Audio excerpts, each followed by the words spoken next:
தனக்கான முதலமைச்சரை திரையில் தேடுகிறவனாக தமிழன் இருக்கிறான் என்று நாம் பேசுவதை பார்க்கிறோம்.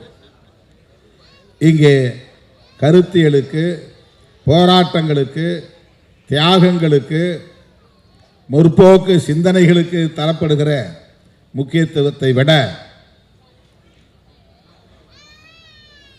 இத்தனை கோடி வருமானம் வரும் அந்த வருமானத்தையும் விட்டுவிட்டு அரசியலுக்கு வந்திருக்கிறார் எங்கள் தலைவர் என்று சொல்லக்கூடிய நிலை தமிழகத்திலே இருக்கிறது. திரைப்படத்துறையிலே வருமானத்தை விட்டுவிட்டு அரசியலுக்கு வந்து விட்டார். ஆகவே அவரை முதலமைச்சராக்க வேண்டும். ஊர் ஊராய் செல்ல வேண்டாம், மக்களுக்காக போராட வேண்டாம், வழக்குகளை சுமக்க வேண்டாம், தடியடி வாங்க வேண்டாம், சிறைச்சாலை செல்ல வேண்டாம், ஈகம் எதுவும் செய்ய வேண்டாம். திரையில் தோன்றினால் தமிழ்நாட்டின் முதலமைச்சராகிவிட முடியும். இது இந்தியாவில் எந்த மாநிலத்திலும் இல்லாத ஒரு நிலை. எல்லா மாநிலங்களிலும் திரைக்கலைஞர்கள் இருக்கிறார்கள், இயக்குநர்கள் இருக்கிறார்கள், சூப்பர் ஸ்டார்கள் இருக்கிறார்கள். அமிதாப் பச்சன் இந்தியாவிலேயே ஒரு புகழ்பெற்ற சூப்பர் ஸ்டார் தான். ஆனால் அவர் முதலமைச்சராக ஆசைப்பட்டதில்லை. கேரளாவிலே அப்படி பல சூப்பர் ஸ்டார்கள் உண்டு, மம்முட்டி போன்றவர்கள். அவர்கள் முதலமைச்சராக ஆசைப்பட்டதில்லை. ஆந்திராவிலும் உண்டு, கர்நாடகாவிலும் உண்டு. ஆனால் இந்தியாவில் மட்டும்தான் ஒரு படத்தில் நடித்தால் போதும் அடுத்து முதலமைச்சராகலாம் என்கிற நிலை. ஜனநாயகத்தில் எல்லோருக்கும் அந்த உரிமை உண்டு, நாம் அதை மறுக்கவில்லை. ஆனால் இந்த சிந்தனை போக்கு இருக்கிறதே, இந்த உளவியல் இருக்கிறதே, இந்த திரைத்துறை தமிழக அரசியல் களத்தில் ஏற்படுத்தி இருக்கிற தாக்கம் இருக்கிறதே, அது ஒரு பிற்போக்கானதாக இருக்கிறது என்கிற கவலையில் இருந்துதான் சமுத்திரக்கனி அவர்கள் இங்கே இடதுசாரிகள் கலைத்துறையில் இன்னும் தீவிரமாக ஈடுபட வேண்டும் என்பதை முன்மொழிந்திருக்கிறார் என்று நான் நம்புகிறேன். பல தோழர்கள் இன்றைக்கு இடதுசாரி சிந்தனை உள்ளவர்கள் திரைத்துறையில் இருக்கிறார்கள். அவர்கள் கம்யூனிஸ்ட் கட்சிகளில் இல்லாமல் இருக்கலாம், சிபிஐ சிபிஎம் போன்ற கட்சிகளை சார்ந்தவர்களாக இல்லாமல் இருக்கலாம். ஆனால் நமக்கு இருக்கிற பெரிய ஆறுதல், திரைத்துறையில் கலைத்துறையில் இடதுசாரி சிந்தனை உள்ளவர்கள் இருக்கிறார்கள் என்கிற அந்த நம்பிக்கை தான். தோழர்களே, இன்றைக்கு வலதுசாரிகளின்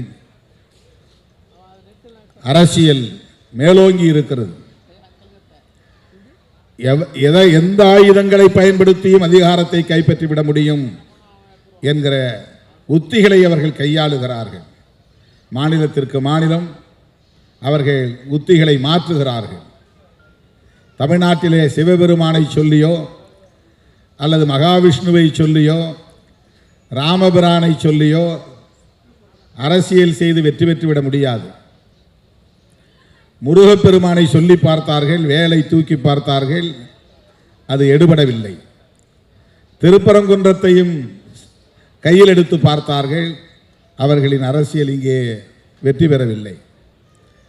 ஆகவே திரைத்துறையை சார்ந்தவர்களை வளைத்து போட்டு அதன் மூலம் ஆட்சி மாற்றத்தை ஏற்படுத்தி, எப்படி டெல்லியிலே ஷீலா தீட்சித்தை மாற்றி கெஜ்ரிவால் அவர்களை அமர வைத்து பிறகு அவரையும் தூக்கி எறிந்து விட்டு இன்றைக்கு அவர்கள் கனவை நனவாக்கி கொண்டிருக்கிறார்களோ, அதை போல தமிழகத்திலும் அவர்கள் ஒரு உத்தியை கையாள பார்க்கிறார்கள்.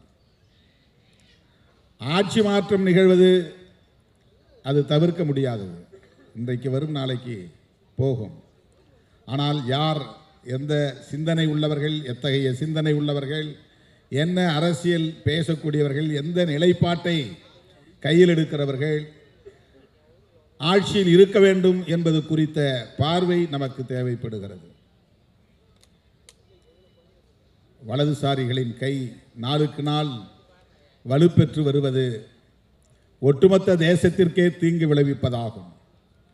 அமெரிக்க அதிபரோடு போட்டிருக்கிற இந்த ஒப்பந்தம் அதற்கு ஒரு சான்று.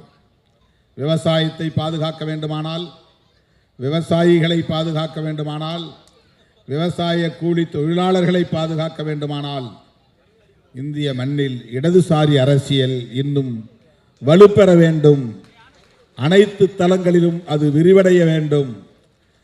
தமிழ்நாட்டில் அது திராவிடம் என்கிற பெயரில் இயங்குகிறது என்பதால் தான் இடதுசாரிகள் திராவிட கட்சிகளோடு, குறிப்பாக இன்றைக்கு மதசார்பற்ற முற்போக்கு கூட்டணியில் இடம்பெற்று இயங்கி வருவதை நாம் பார்க்கிறோம். பெரியார் அரசியலும் மார்க்சிய அரசியலும் அம்பேத்கரிய அரசியலும் ஒரே நேர்கோட்டில் பயணிக்கக்கூடியவை. முதன்மைப்படுத்துவதிலே முரண்பாடுகள் இருக்கலாம். எந்த அரசியலை முதன்மைப்படுத்துவது என்பதிலே முரண்பாடுகள் இருக்கலாம். ஆனால் இவை அனைத்தும் இடதுசாரி அரசியல்தான். எனவே நாம் அந்த புரிதலோடு திரைத்துறையையும் கையாளுவோம் என்கிற நம்பிக்கையில்தான் அண்ணன் முத்தரசன் அவர்கள் இன்றைக்கு ஒரு நாயகனாக இந்த திரைப்படத்தில் தோன்றியிருக்கிறார் என்று நம்புகிறேன். அவர் இந்திய கம்யூனிஸ்ட் கட்சியின் மாநில செயலாளராக பொறுப்பேற்ற காலத்தில் மக்கள் நல கூட்டணி அமைந்த சூழலில் அவரோடு நெருக்கமாக நின்று பணியாற்றக்கூடிய வாய்ப்பை பெற்றவன். அவர்